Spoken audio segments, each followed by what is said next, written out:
사도신경함으로 우리의 신앙을 고백하겠습니다. 나는 전능하신 아버지 하나님 천지의 창조주를 믿습니다. 나는 그의 유일하신 아들 우리 주 예수 그리스도를 믿습니다.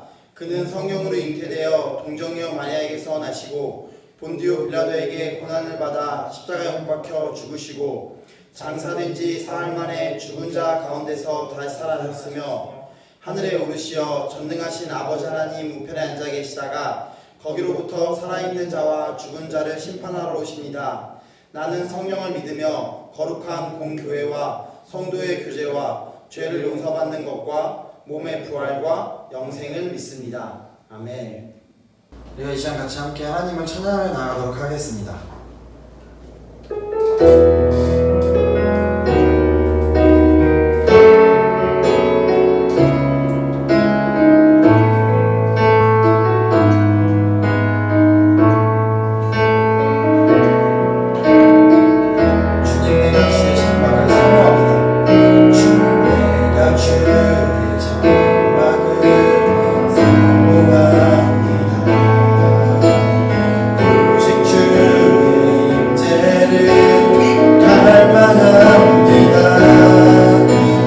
집에서의 하루가 다른 곳의 첫날보다 충분히 주 사랑하는 걸 울며 사랑 노래합니다.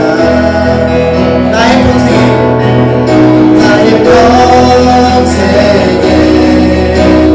한 가지 소원 주의 아름다우신 노래하는 것 나의 광대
사랑하는 주님, 오늘도 우리가 주님 앞에 나와 예배할 수 있게 하시니 정말 감사드립니다.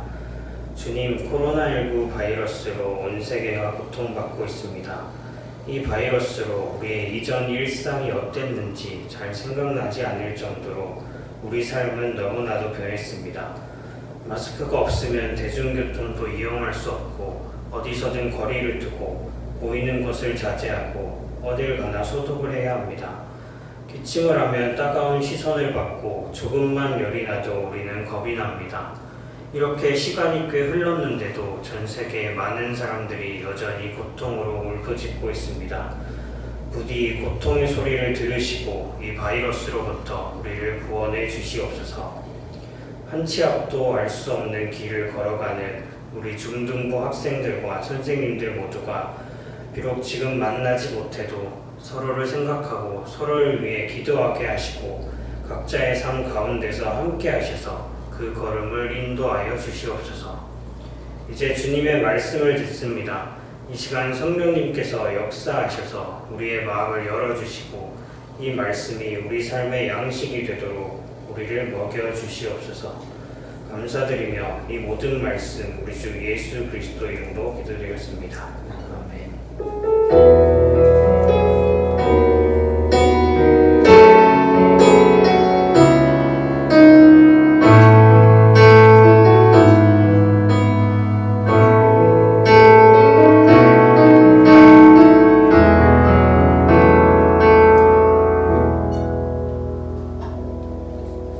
오늘 우리에게 주신 하나님의 말씀은 창세기 2장 1절에서 3절 말씀입니다. 제가 대표로 봉독하겠습니다. 천지와 만물이 다 이루어지니라. 하나님이 그가 하시던 일을 일곱째 날에 마치시니 그가 하시던 모든 일을 그치고 일곱째 날에 안식하시니라. 하나님이 그 일곱째 날을 복되게 하사 거룩하게 하셨으니 이는 하나님이 그 창조하시며 만드시던 모든 일을 마치시고 그날에 안식하셨음이니라. 아멘.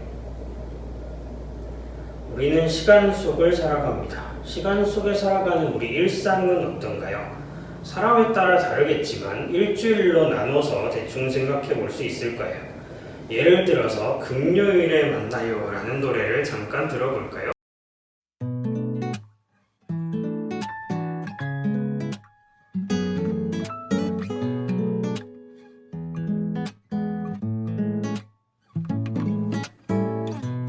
월요일엔 아마 바쁘지 않을까. 화요일도 성급해 보이지 안 그래. 수요일은 뭔가 어정쩡한 느낌. 목요일은 그냥 내가 왠지 싫어. 자, 월요일 바쁘죠. 화요일 바쁘죠. 수요일 어정쩡하죠. 목요일 별로예요. 딱 우리 삶이 이렇습니다. 선생님들은 회사에서 열심히 일하거나 학교에서 수업을 듣고 여러분도 학교와 학원에서 수업을 듣고 공부하죠. 그리고 금요일에 퇴근하거나 수업이 끝나면 드디어 해방을 좀 맛봅니다. 그래서 노래 제목처럼 금요일에 다들 만나죠. 그리고 토요일 별로 신것 같지도 않은데 갑자기 마피아 게임처럼 밤이 되고 갑자기 또 날이 밝았으니 눈을 뜨세요 하듯이 주일 아침이 왔습니다. 그리고 코로나 이전에 우리는 교회로 좀비처럼 걸어와서 여기에 앉았었죠. 예배가 끝나고 돌아가서 뭐 좀 쉬는가 싶었더니 또 밤이 되고 별로 잔 것 같지도 않은데 또 날이 밝았으니 눈 떠라고 합니다. 그리고 다시 월요일이 시작됩니다. 이런 식으로 우리 시간이 흘러갑니다. 우리는 열심히 일하거나 공부하다가 좀 쉬다가 또 열심히 일하고 공부하고 이런 일상을 반복하고 있죠. 그런데 창세기 앞부분에서 우리가 보는 하나님의 모습도 살짝 비슷합니다. 첫째 날에 빛을 만드시고 빛과 어둠을 만드시고 그러는 동안 저녁이 되고 아침이 되어 하루가 지나갑니다. 둘째 날도 궁창 위아래 물을 나누시고 그러는 동안 저녁이 되고 아침이 되어 또 지나갑니다. 그렇게 여섯째 날까지 하나님이 열심히 일하시고 저녁이 되고 아침이 되며 지나갑니다. 그런데 오늘 읽은 일곱째 날에 대한 말씀에는 유일하게 저녁이 되고 아침이 된다는 말이 없습니다. 시간의 흐름이 없는 것이죠. 이날은 하나님이 모든 창조 사역을 마치신 날입니다. 그리고 이날에 하신 일은 안식하시는 것이었습니다. 열심히 일하고 좀 쉬다가 또 일해야 하는 우리와 달리 하나님은 안식 후에 다시 일하시지 않습니다. 시간의 영역을 넘어선 안식을 맛보신 것이죠. 작년에 한번 나눈 적이 있는 출애굽기 20장 말씀에서는 하나님께서 창조 후에 안식하셨다는 것을 근거로 안식일을 지키라고 말합니다. 출애굽기 20장 11절인데요. 이는 엿새 동안에 나 여호와가 하늘과 땅과 바다와 그 가운데 모든 것을 만들고 일곱째 날에 쉬었음이라. 그러므로 나 여호와가 안식일을 복되게 하여 그날을 거룩하게 하였느니라. 그리고 이날에 모든 사람이 심지어 동물까지도 일하지 않고 쉬어야 한다고 말하죠. 그래서 유대인들은 6일 동안 열심히 일하다가 7일째는 휴식을 합니다. 하나님께서 하신 것처럼 말이죠. 그래서 유대인들은 비록 하루지만 자신의 노동으로부터의 해방과 자유를 맛보았고, 그렇게 하면서 우리를 지으신 하나님께서 이 일을 마치시고 쉬셨구나 하고 하나님의 창조를 기억했던 것입니다. 그리고 우리는 또 신명기 5장에서 창조와 결합되어 있던 안식일이 출애굽 사건과도 결합된 걸 볼 수 있습니다. 신명기 5장 15절인데요. 너는 기억하라. 네가 애굽 땅에서 종이 되었더니 내 하나님 여호와가 강한 손과 편 팔로 거기서 너를 인도하여 내었나니 그러므로 내 하나님 여호와가 내게 명령하여 안식일을 지키라 하느니라. 그렇다면 유대인들은 안식일에 자신의 노동으로부터 해방을 누리면서 또 다른 차원의 해방을 기억하게 됩니다. 이집트에서의 억압으로부터의 해방, 즉 하나님의 구원 사건이죠. 그런데 가만히 생각해보면 유대인들이 안식일의 창조를 기억하고 구원을 기억하면서 쉬었다, 일종의 해방의 축제를 했다 라고 해도 그 다음 날이 되면 또 일하면서 살게 됩니다. 우리와 비슷하게 일상이 반복되는 것이죠. 그런데 과연 그게 끝일까요? 그렇게 과거를 회상하는 걸로 끝나는 걸까요? 과거에 하나님이 그렇게 하셨다, 우리를 자유케 하셨다 하고 끝나는 걸까요? 그렇지 않습니다. 하나님께서 살아계시기 때문이죠. 안식일의 의미가 추가되는 것은 이미 그 증거이기도 합니다. 하나님은 창조하신 것에서 그치지 않고 자신의 백성인 이스라엘을 구원하시는 구체적인 행위를 보여주셨습니다. 그렇다면 하나님께서는 이집트에서 이스라엘 백성을 구원하신 것에 그치지 않고 또한 새로운 일을 행하실 수 있을 것입니다. 그래서 하나님은 이사야 선지자를 통해 이번에는 바벨론에 있는 이스라엘 백성들에게 이렇게 말씀하셨습니다. 나는 여호와 너희의 창조자이다. 나 여호와가 바다 가운데 길을 내고 큰 물 가운데 지름길을 내어 너희 이스라엘 백성을 구원하였다. 그리고 하나님이 이렇게 덧붙이십니다. 지나간 일을 생각하지 말라. 흘러간 일에 마음을 묶어두지 말라. 보아라, 내가 이제 새 일을 시작하였다. 이미 싹이 돋았는데 그것이 보이지 않느냐? 내가 사막에 큰 길을 내리라. 광야에 한 길들을 트리라. 유대인들은 아마 여기서 말하는 새 일이 무엇인지 알지 못할 것입니다. 하지만 우리는 그 답을 알고 있습니다. 바로 예수 그리스도께서 이 땅에 오신 것이었죠. 그것에 대해 요한복음에서는 이렇게 말합니다. 하나님이 세상을 이처럼 사랑하사 독생자를 주셨으니 이는 그를 믿는 자마다 멸망하지 않고 영생을 얻게 하려 하심이라. 하나님이 그 아들을 세상에 보내신 것은 세상을 심판하려 하심이 아니요 그로 말미암아 세상이 구원을 받게 하려 하심이라. 그렇다면 하나님이 행하시겠다고 한 새 일은 자신의 아들을 보내 세상을 구원하시는 것이었습니다. 그래서 우리는 주님이 부활하신 이날에 그것을 기억합니다. 하나님의 아들이 우리를 구원하시기 위해 이 땅에 오시고 우리를 대신해 죽으시고 마침내 부활하셨다고 말이죠. 그런데 우리는 그리스도를 통해 구원을 경험하고도 여전히 영원한 안식을 누리고 있지 못합니다. 그렇다면 예수 그리스도가 우리 가운데 오셔서 죽으시고 부활하셨다는 것이 우리에게 어떤 의미가 있을까요? 그것도 혹시 과거에 지나가 버린 사건은 아닐까요? 이 정도면 우리가 영원한 안식을 누리지 못한다고 봐도 되지 않을까요? 성경의 마지막 책은 이 질문에 대해 단호하게 노라고 답합니다. 부활하신 그리스도께서 자신이 속히 오실 것이다 라고 말씀하시면서 그 마지막 때에 일어날 것을 알려주셨습니다. 그것은 바로 새 창조입니다. 요한은 자신이 본 것을 이렇게 말합니다. 또 내가 새 하늘과 새 땅을 보니 처음 하늘과 처음 땅이 없어졌고 바다도 다시 있지 않더라. 그리고 새 하늘과 새 땅에서 하나님은 친히 자기 백성과 함께 계시고 그 백성이 마침내 하나님을 마주보게 될 그때에 대해 요한은 이렇게 말합니다. 모든 눈물을 그 눈에서 닦아주시니 다시는 사망이 없고 애통하는 것이나 곡하는 것이나 아픈 것이 다시 있지 아니하리니 처음 것들이 다 지나갔음이로라. 여기서 우리는 처음 것들, 특별히 시간의 흐름 속에서 우리를 고통스럽게 하던 것들이 다 사라졌음을 봅니다. 그러므로 하나님의 창조가 완성되는 하나님의 새 창조의 때에 우리는 비로소 안식의 완성을 맛볼 것입니다. 그래서 히브리서는 이렇게 말합니다. 그런즉 안식할 때가 하나님의 백성에게 남아있도다. 이미 그의 안식에 들어간 자는 하나님이 자기의 안식을 쉬심과 같이 그도 자기의 일을 쉬느니라.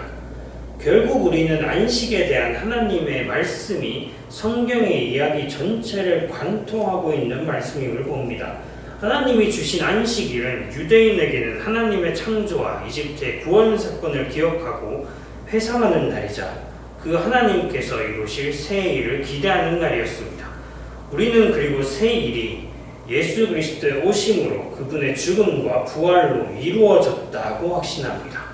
그리고 그 부활을 기억하는 주님의 날, 우리는 부활하신 주님께서 다시 오셔서 만물을 새롭게 하시고 우리가 하나님과 함께 영원한 안식을 누리도록 하실 것이라는 약속을 드립니다. 창조가 완성된 안식일 다음 날에 살아나신 예수님께서 이미 우리의 시간의 끝인 죽음을 이기셨기에 그렇게 새 창조의 시작을 보여주셨기에 우리는 그 약속이 진실된 것이라고 확신할 수 있습니다. 그래서 위대한 교부인 아우구스티누스는 오늘 읽은 창세기 말씀에 대해 이렇게 말했습니다. 하지만 일곱째 날은 저녁이 없고 해가 지는 것도 없습니다.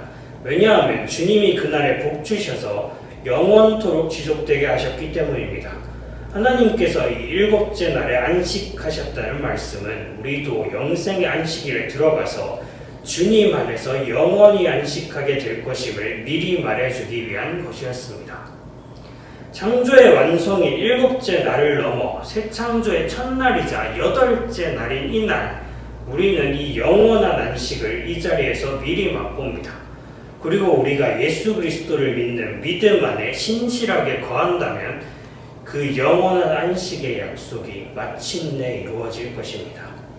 이 시간 우리 모두 이 소망을 붙들고 우리를 지으시고 구원하시고 마침내 그 영원한 안식으로 이끌어 가실 주님을 신뢰하면서 오늘도 우리와 함께 하시는 주님과 함께 걸어갑시다. 기도하겠습니다. 주님, 오늘 창세기의 말씀을 통해서 우리를 지으시고 구원하신 주님께서 우리를 영원한 안식으로 이끌어 가기를 원하신다는 놀라운 하나님의 계획을 듣습니다. 우리의 시간 안에서는 불가능한 영원한 안식이 예수 그리스도를 통해 이 시간 속으로 들어오게 되었다는 은혜의 말씀을 듣습니다. 우리가 비록 지치고 힘들더라도 우리의 시간을 뚫고 들어오신 그 주님을 바라보게 하시고 주님 안에서 그 안식을 미리 맛보게 하여 주시옵소서. 우리가 그 소망을 가지고 이 세상 속에서 주님의 신실한 제자로서 주님의 교회로서 살아가고자 할 때에 우리를 인도하시고 우리의 걸음걸음마다 함께하여 주시옵소서. 감사드리며 이 모든 말씀 부활하신 우리 주 예수 그리스도 이름으로 기도드렸습니다. 아멘. 성진 목사님께서 축도해 주시겠습니다. 이제는 예수 그리스도의 은혜와 하나님의 사랑과 성령의 교통하심이 주님 안에 안식이 있다는 것을 기억하며 어떤 어려운 환경 속에서도 늘 주님과 동행하며 주님과 함께 참 평안을 누리며 살아가기로 결단하는 우리 모든 중등부 친구들과 또한 선생님들 가운데 영원토록 함께 하시기를 간절히 축원하옵나이다. 아멘.